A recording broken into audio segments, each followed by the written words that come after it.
नाही, Maharashtra cricket association हे खरं तर मुंबईत नाही आहे. मुंबईमध्ये असणारं असोसिएशन त्याला आपण मुंबई क्रिकेट असोसिएशन असं म्हणतो. या असोसिएशन म्हणजे जे महाराष्ट्र क्रिकेट असोसिएशन त्याच्या अंतर्गत 21 जिल्हे येतात. म्हणजे सगळ्यात मोठं असोसिएशन महाराष्ट्रातलं हे आपलं असोसिएशन आहे.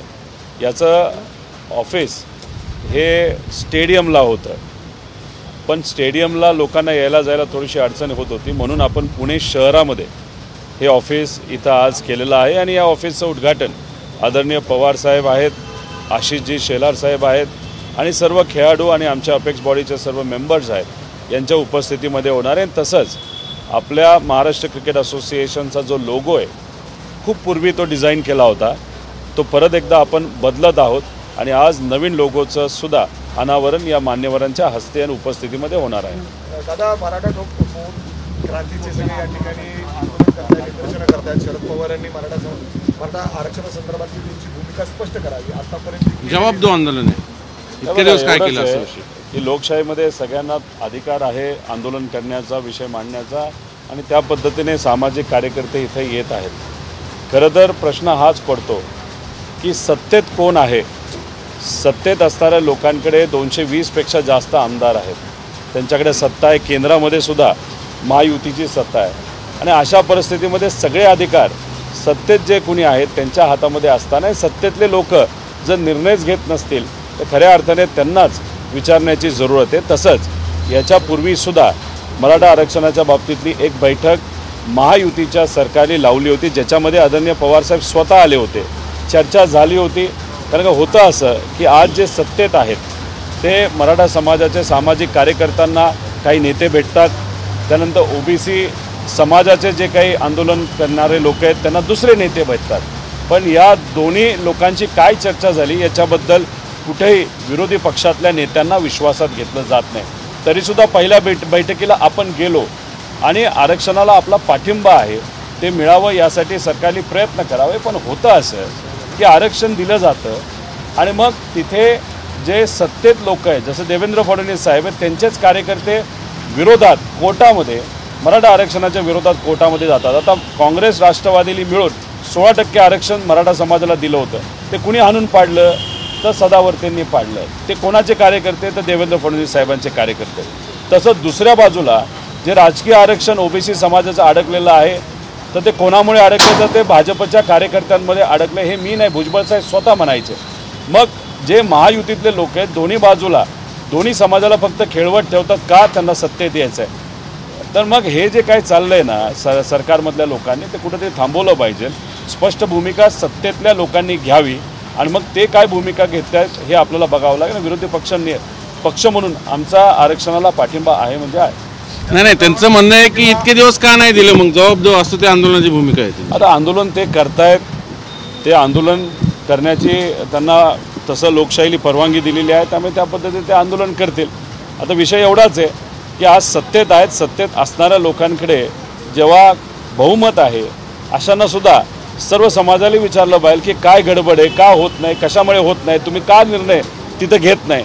आणि मग निर्णय घ्यायची क्षमता तुमच्यात नसेल तर मग विरोधात असणारे नेते त्या बाबतीत बोलतील. मग कुठेतरी स्पष्टपणे सत्तेत असणाऱ्या लोकांनी सांगावं आम्हाला काहीच जमत नाही, आम्हाला फक्त भ्रष्टाचार करायचा आहे, आम्हाला आमची लाडकी खुर्ची जपायची आहे, लाडके सुपारीबाजांना जपायचे, मतविभाजनी करून कुठेतरी सत्तेत द्यायचे, हे कुठेतरी सत्तेत असणाऱ्या लोकांनी सांगावं. दुसरं ज्या पद्धतीने शरद पवारांवर टीका करतायत तुम्ही देखील बघितलं असाल, त्यांनी पत्रकार परिषदेत शरद पवार उद्धव ठाकरे यांच्यावर टीका केली. दिल्लीतून आदेश आले, गुजरातवरनं आदेश आले आणि दुर्दैव असं की राज ठाकरे साहेबांचा मी फॅन होतो, पण आता दिल्लीचे आदेश ते ऐकायला लागलेले आहेत. लोकसभेला काय झालं हे सगळ्यांनी बघितलं. आता फक्त एकच पर्याय महायुतीकडे राहिलेला आहे की मतं विभागली गेली पाहिजे. मग त्यासाठी जे कुठले पक्ष आहेत, नेते आहेत, त्यांचा वापर हा भाजपकडनं सरळ पद्धतीने त्या ठिकाणी केला जातो आहे. आणि दुर्दैव असं की राज ठाकरे साहेब हे आता दिल्लीचं ऐकायला लागलेले आहेत. त्यामुळे अशा नेत्यांना नाही तर पक्षांना सामान्य लोक मतविभागणीसाठी वापरणाऱ्या नेत्यांना आणि पक्षाला काय म्हणतात तर सुपारीबाज पक्ष, सुपारीबाज नेते असं कुठेतरी म्हणायला लागलेलं आहे. त्याच्याचबरोबर काही मतदारसंघामध्ये मुद्दामून सत्तेत असणारे जे लोक आहेत, जसं माझा मतदारसंघ काही लोकांना मतविभागणीसाठी तिथं उभं केलं जाईल, अपक्ष असेल नाही तर पक्षाच्या माध्यमातून. त्यामुळे हे जे काय चाललंय हे सामान्य लोकांना माहिती, म्हणूनच सामान्य लोकांनी एक शब्द काढलाय, सुपारीबाज नेते आणि सुपारीबाज पक्ष. जरांगे म्हणतात सगळ्या जागा लढणार, त्याचा ऑब्व्हियसली तोटा विरोधकांना होईल, पुढे कसं म्हणतात? ते शेवटी स्पष्ट भूमिका जे कुणी सामाजिक कार्यकर्ते आहेत, जरांगे भाऊ असतील नाही तर ओबीसी नेते जे कुणी असतील, ते त्या बाबतीतली भूमिका येत्या काळामध्ये जे स्पष्ट करतील ती त्यांची भूमिका असेल.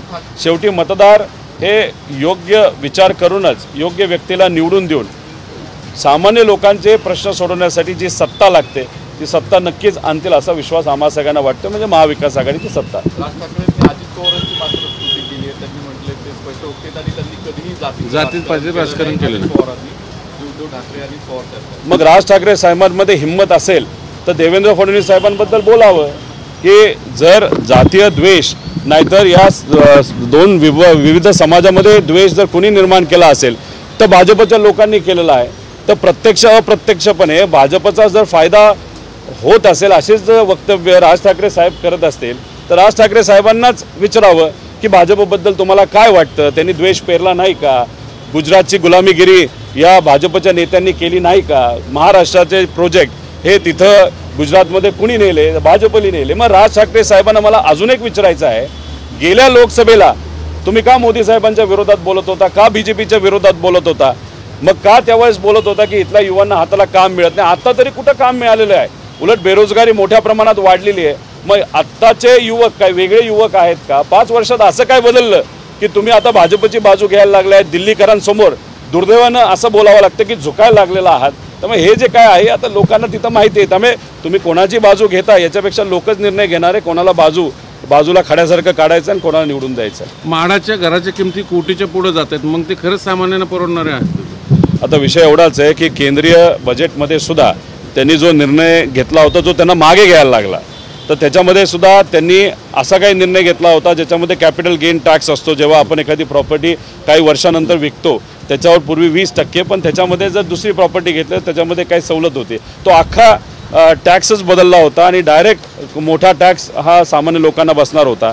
आता म्हाडाच्या बाबतीत सुद्धा जर आपण बघितलं, जर 1 कोटीच्या पुढं जर एखाद्या घराची किंमत जात असेल तर मग ते गरिबांना नक्कीच परवडणार नाही. मग तिथं कोण घेणार की ज्याला परवडतं अशी लोक तिथं घेणार नाही तर तो प्रयत्न करणार. त्यामुळे कुठंतरी काहीतरी गडबड आहे. त्यामुळे या सरकारने सामान्य लोकांचा विचार केला पाहिजे. नाहीतर म्हाडाचे फ्लॅट कार्यकर्त्यांना द्या, हे करा. आता जसं 50,000 युवांना नोकरी हे देणार आहेत फक्त 6 महिन्यासाठी, पण कशासाठी? सरकारचा प्रचार करण्यासाठी. मग कायमस्वरूपी नोकरी यांना देता येत नाही, गुजरातचे प्रोजेक्ट परत आणता येत नाहीत, पण 50,000 कार्यकर्त्यांना हे सरकारी पैशावर म्हणजे सामान्य लोकांच्या टॅक्सवर पैसा पगार देऊन ते सुद्धा 6 महिने फक्त, जसं अग्निवीर आहे अशा पद्धतीचं काही ते कारनामे या महायुतीच्या सरकारकडनं सुरू झालेले आहेत. आता लोक हुशार आहेत आणि खास करून महाराष्ट्राचे, त्यामुळे यांना कळतंय की महायुतीचं सरकार फक्त सामान्य लोकांची चेष्टा करत आहे. शिवस्वराज्य यात्रेच्या दरम्यान जयंत पाटलांनी असं म्हटलंय की बारामतीमध्ये नेतृत्व नवीन रक्ताकडे देण्याचा साधारणपणे लोकांची इच्छा दिसते आणि स्वाभाविकपणे त्यांचे संकेत युगेंद्र पवारांकडे होते. तशी काय शेवटी निर्णय घेणारे हे आदरणीय पवार साहेब आहेत, जयंत पाटील साहेब आहेत, ते राज्याचे अध्यक्ष आहेत. त्यामुळे ते कुठला निर्णय घेतील हा पार्टी म्हणून आपल्याला स्वीकारावा लागेल आणि नवीन लोकांना संधी जर दिली जात असेल तर त्याचं स्वागत हे आपण सर्वांनी नक्कीच केलं पाहिजे. त्यामुळे बघू येत्या काळामध्ये काय होतं. काल तुम्ही बार्शीमध्ये राजेंद्र राऊतांवरती टीका केली, त्याने आज तुमच्यावरती प्रतिक्रिया दिलेली आहे की रोहित पवारांची एवढी प्रॉपर्टी कशी वाढली, मी जर त्यांचं हे सगळं बाहेर काढलं तर त्यांना हातगाडा लावावा लागेल, आणि त्यांनी तुमची पात्रता पण काढली की रोहित पवारांची नक्की. राऊतांना मला सांगायचंय, जे बार्शीचे आमदार आहेत, तुम्ही काय काढता माझं कुठला व्यवसाय कुठं आहे? ईडी माझं बघतेच आहे ना. मग ईडीला आता जबाबदारी जर भाजपने दिली आहे तर ईडी त्या बाबतीत लक्ष घालेल. आणि मी माझी प्रॉपर्टी कुठलीही लपून ठेवलेली नाहीत. काय कसा कष्ट केला आहे हा मी केला आहे मला माहिती आहे. आता बार्शीच्या शहराच्या बाजूली 400 एकर जमीन कोणाची आहे, कॉन्ट्रॅक्ट कुणी घेतलेत, कुणी त्याच्यामध्ये भ्रष्टाचार केलेला आहे, कोणाची खडी, कोणाची वाळू, कोणाचा तिथं व्यापारामध्ये सुद्धा पहिला भाव कोणाचा निघतो, व्यापाऱ्यांना का मागे बसावं लागतं, ते ह्या सगळ्या गोष्टी माहिती आहेत. आता सामान्य लोक तिथलीच जर मला सांगत असतील असं वातावरण आहे, दहशतीचं वातावरण आहे, गरीब मुलामुलींवर तिथं फक्त भूमिका ही त्यांच्या विरोधात घेतली म्हणून त्यांच्यावर खोटे कारवाई केल्या जातात, हे सगळं तिथे असणाऱ्या जनतेला माहीत आहे. जनता सब जानती आहे. त्यामुळे उद्या तुम्ही काही माझ्याबद्दल बोललं तर सगळे माझ्याकडे पुरावे आहेत. त्यामुळे आणि राहिला प्रश्न माझ्या प्रॉपर्टीचा, तुम्ही त्या बाबतीत काळजी करू नका. ईडी माझ्यावर लक्ष ठेवून आहे आणि त्या बाबतीत माझी किती कशी प्रॉपर्टी हे ईडीला माहिती आहे. तुम्हाला जर अधिकची माहिती पाहिजे असेल तर मग केंद्रीय नेत्यांशी म्हणजे भाजपच्या नेत्यांशी संपर्क साधा, ईडीशी थोडंसं बोला, त्यांच्याकडनं सर्व कागदपत्र घ्या आणि जे दाखवायचे दुनियाला ते तुम्ही दाखवा. मी घाबरत नाही आणि मी जर घाबरणारा असतो तर आत्तापर्यंत मी ईडीला कधीच घाबरलो असतो. पण आम्ही घाबरत नाही, कारण आम्ही खरी मराठी माणसं आहोत. आम्ही न झुकणारी माणसं आहोत आणि स्वाभिमानाला आणि विचाराला टिकणारी आणि जपणारी माणसं आहोत. जरांगे पाटील एकतर निवडणूक लढणार किंवा निवडणुकीत पाडण्याची भूमिका घेणार अशा पद्धतीचा निर्णय ते येते 29 तारखेला घेणार म्हणतात. याचे फायदे तोटे महाविकास आघाडीला किंवा आणखी कुणाला काय होण्याची शक्यता आहे? सामाजिक कार्यकर्ते काय निर्णय घेतात हा त्यांचा व्यक्तिगत विषय आहे. विषय एवढाच आहे की कुठल्याही एखाद्या सामाजिक विषयावर फायदा तोटा आम्ही कधी बघत नसतो. न मराठा समाजाच्या बाबतीत एखादं आंदोलन असेल, ओबीसी समाजाचं एखादं आंदोलन असेल, नाही तर एखाद्या शेतकऱ्याचं आंदोलन असेल, आम्ही नेहमी एवढाच प्रयत्न करतो की हे विषय सुटले पाहिजेत. त्यामुळे आम्ही फायदा घेणारे नाही, फायदा घेणारे सगळे भाजपचे नेते आहेत, महायुतीचे नेते आहेत. त्या बाबतीत ते काय करतात बघू. पण सामाजिक कार्यकर्ता काय स्वतःची भूमिका करतात तो त्यांचा व्यक्तिगत प्रश्न आहे. 31 तारखेला त्यांनी सांगितलं आहे की ते भूमिका घेणार आहेत. मग 31 तारखेला आपल्याला बघावं लागेल काय भूमिका ते घेतात आणि त्याचं राजकीय दृष्टिकोनातून काय होतं त्याच्यानंतरच आपल्याला कळेल. अजित पवारांकडून म्हणालेले आहेत की मतदारांना आवाहन करताना कचाकच बटन तुम्ही दाबा, तुमच्या घरी हवं ते जेवण आम्ही देऊ. तेवढा पैसा त्यांच्याकडे आहे आणि तेवढा पैसा असल्यामुळे पूर्वी कार्यकर्त्यांना हेलिकॉप्टर आपण वापरू असं त्यांनी सांगितलं. त्याच्याचबरोबर आता जेवण देऊ म्हणजे कुठंतरी लोकांकडूनच घेतलेला पैसा परत त्याचा थोडासा हिस्सा लोकांना परत इलेक्शनच्या काळामध्ये द्यायचा आणि मग निवडून यायचं आणि परत ओरबडायला आपण तयार, अशी कदाचित भूमिका सत्तेत असणाऱ्या सर्व नेत्यांची दिसते. पण लोकांना माहिती आहे आणि मी सुद्धा 50,000 कोटी रुपयाचा जो भ्रष्टाचार या महाराष्ट्रामध्ये झालेला आहे त्याचे कागद पुरावे मी दिलेले आहेत. आणि 13 तारखेला म्हणजे उद्या अजून एक विषय माझ्याकडे जो आलेला आहे आणि त्याच्या पूर्वीच्या विषयाचं मी काय केलेलं आहे, कुठं कुठं पत्र दिलेली आहे, त्याची एक भूमिका उद्या 13 तारखेला मी नक्कीच संध्याकाळी सांगेल. एवढंच इथं सांगतो. गुलाबी राजकारणाच्या पुढे काही नवीन तुम्हाला माहिती असते का? मला एवढंच माहिती आहे की सामान्य लोकांच्या डोळ्यामध्ये अश्रू येऊन सामान्य लोकांचे डोळे लाल झालेत. मात्र काही नेत्यांना गुलाबी कलरचं पडलेलं आहे. गुलाबी कलरचा आमचा विरोध नाही आणि एखाद्या भविष्यवाल्याने सांगितलं गुलाबी कलर वापरा का एखाद्या एजन्सीली सांगितलं आहे हे आम्हाला काही माहीत नाही, त्याचं काही आम्हाला पडलेलं नाही. आमचं फक्त एवढंच म्हणणं आहे की आता तुम्ही महाराष्ट्रात फिरत आहात, आधी फिरलेला नाही आहेत, तर आता फिरत असताना लोकांच्या काय अडचणीत थोड्याशा समजून घ्या. लोकांना सरकारी योजना या मिळत नाही आहेत, त्या कशा मिळतील यासाठी प्रयत्न तुम्ही करा आणि पुढच्या 2 महिन्यामध्ये तो प्रयत्न तुम्ही करत राहा. 2 महिन्यानंतर लोकच महाविकास आघाडीला पाठिंबा देतील असा आम्हाला विश्वास आहे. पवारांकडून उमेदवारांची घोषणा आता करायला सुरुवात झाली. काल त्यांनी कागलमध्ये हसन मुश्रीफांची घोषणा केली. ते असं म्हणतात की त्यांना अशा पद्धतीनं निवडून द्या की विरोधकांना धडकी भरेल. लोकसभेला आपण पाहिलं की अजित पवारांना जवळपास 4 जागा मिळाल्या. विधानसभेला त्यांना सन्मानजनक जागा मिळतील असं तुम्हाला वाटतंय? भाजपला आपण जर समजून घेतलं तर मित्रपक्षाला कधीही सन्मान देण्याची भूमिका भाजपची नसते आणि भाजपकडे बघता आणि गेल्या लोकसभेला ज्या पद्धतीने तिकीटं मित्रपक्षांना त्यांनी दिलेत तर मला वाटत नाही की त्यांना जास्त तिकीटं त्यांच्या मित्रपक्षाला महायुतीच्या मित्रपक्षाला मिळतील. कुठं ना कुठेतरी छोटा आकडा हा घ्यावाच लागेल. आणि मग जर उद्या भाजपला असं वाटलं की मित्रपक्ष वेगळे लढून भाजपच्या जास्त जागा येणार असतील तर कदाचित उद्या जाऊन अजितदादांच्या पक्षाला ते असंही सांगतील की आता वेगळं लढा, म्हणजे मतं कुठेतरी विभागली जातील आणि भाजपचे आमदार तिथे निवडून येतील. त्यामुळे भाजप फार तसं डेंजरस आहे, द्वेषाचं राजकारण करणारा पक्ष आहे. त्यामुळे कुठेही स्वतःच्या एखाद्या मित्रपक्षाला सुद्धा बळीला चढवल्याशिवाय बळीलाही ते चढू शकतील असं आम्हा सगळ्यांना वाटतं. लाडकी बहीणचा आधार लिंकचा एक विषय अडचणीचा आहे. मराठा समाजाला ओबीसीतून आरक्षण दिलं जावं असं तुम्हाला वाटतं का? लाडकी बहिणीच्या बद्दल तुम्ही जो मुद्दा इथं मांडलेला आहे या मुद्द्याबद्दल जर बोलायचं झालं तर अनेक अडचणी तिथे येत आहेत. जे आधार कार्ड जॉईनिंगचा विषय तो तर आहेच. सॉफ्टवेअर हे बंद पडते तो अतिशय महत्त्वाचा मुद्दा आहे.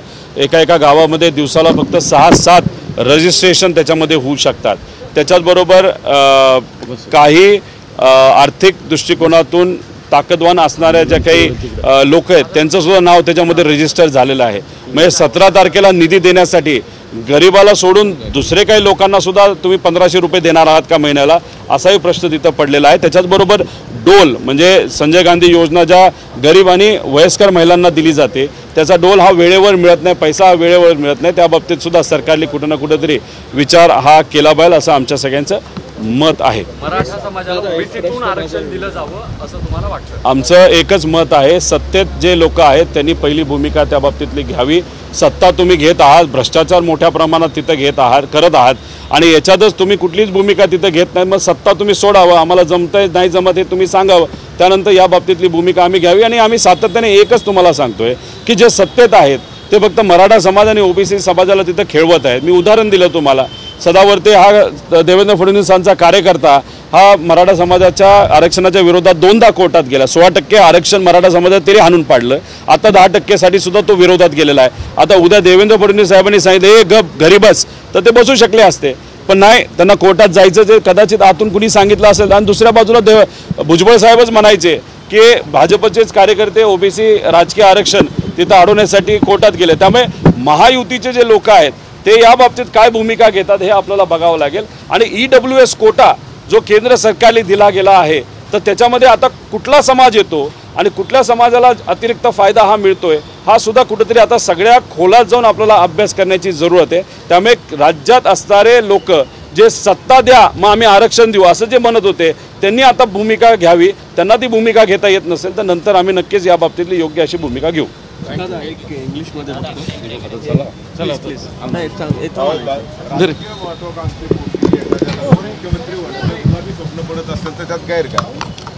आता दादांनी त्या बाबतीत वक्तव्य केलेलं आहे की त्यांना सुद्धा मुख्यमंत्री व्हायचं होतं. एकनाथ शिंदे साहेब झाले, देवेंद्र फडणवीस साहेब झाले, जे ज्युनियर आहेत.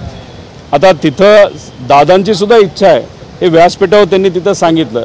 त्यामुळे आता हे जे महायुतीचं सरकार आहे आणि जेव्हा इलेक्शन लागतील त्या सर्व नेत्यांनी हे स्पष्टपणे कुठेतरी सांगितलं पाहिजे की आम्ही कोणाच्या अध्यक्षतेखाली हे इलेक्शन म्हणजे येणारं महायुतीचं इलेक्शन महाराष्ट्रामध्ये लढणार आहोत ते स्पष्टपणे त्यांनी तिथे सांगावं. चेहरा जाहीर करा कसं पद्धतीचं आता हे बघा, महायुती कोणाचा चेहरा पुढे करेल पण मला असं वाटतं कोणाचाच पुढे करणार नाही. नाहीतर एकनाथ शिंदे साहेबांचा त्यांना करावा लागेल.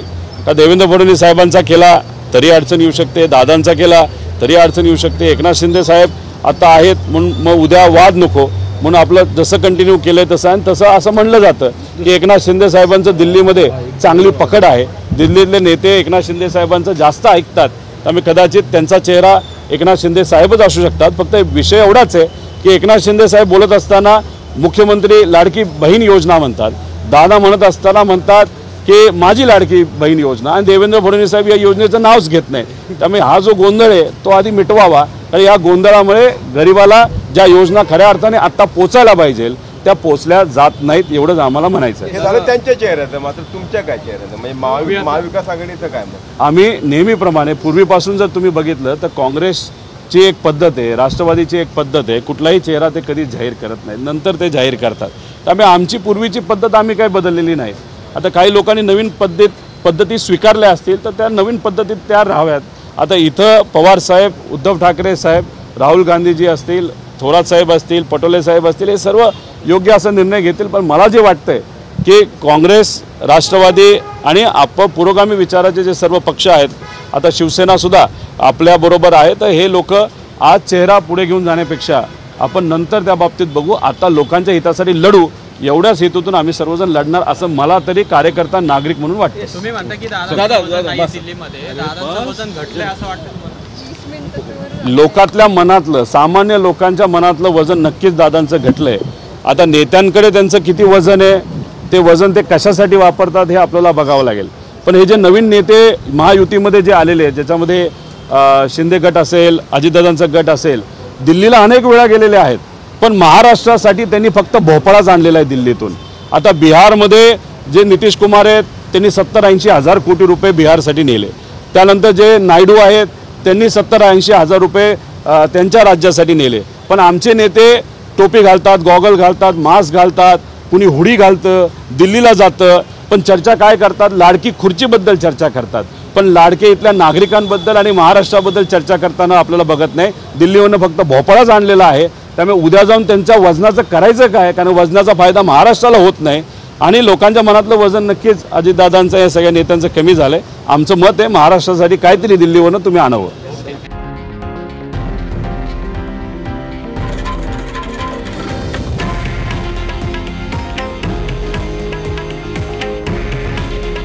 हे आहे देशातील नंबर 1 न्यूज नेटवर्क आणि आपण पाहत आहात TV9 मराठी. काळजी तुमची, हित महाराष्ट्राचं.